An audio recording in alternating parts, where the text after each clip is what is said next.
New concerns about radiation are surfacing in Niagara Falls tonight. Calls came into our newsroom this morning about elevated radiation levels at a construction site. We've been following very closely. No One Investigates like News 4. Luke Moretti headed up to the falls to see what he could find out. Luke? Well, Jackie, we've done the story about the Lewiston Road reconstruction project before, but things heated up today as crews removed more radioactive road material as residents watched, prompting calls to our newsroom. It's not every day that you see men in white suits taking readings where signs warn of radioactive material. Radiation is scary, but you believe hopefully what they say is true, and you just move from there. Government officials have been saying all along that the radioactive slag or road fill here on Lewiston Road in Niagara Falls does not pose a health hazard to workers or residents.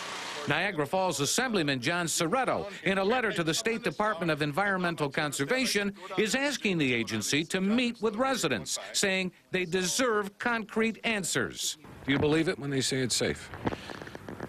You know what, Luke, I've been thinking about this. I'm almost at a point that if it keeps on coming up, this idea, I'm almost thinking about that maybe my office should call for an independent study just to check and balance the DEC. This most recent hotspot of radioactive road material at Lewiston and McKinley sits right in front of Dr. Lawrence Wolfgang's home. Now, are they telling you anything about what they're pulling out of there? No, not at all. And I've asked several times to what the levels are of radioactivity, and they're not saying. What are the readings they're getting out there, do you know? I haven't heard the surface reading. Niagara Falls Mayor Paul Deister was in the area reassuring residents that there's no cause for alarm. He says finding areas of elevated radioactivity was and still is expected. This is a place on the roadway where it was known in advance there was going to be a larger concentration of the slag.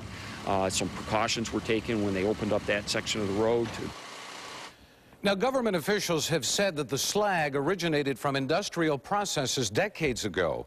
Assemblyman John Soretto is now asking state environmental officials to conduct tests on property where a school is situated.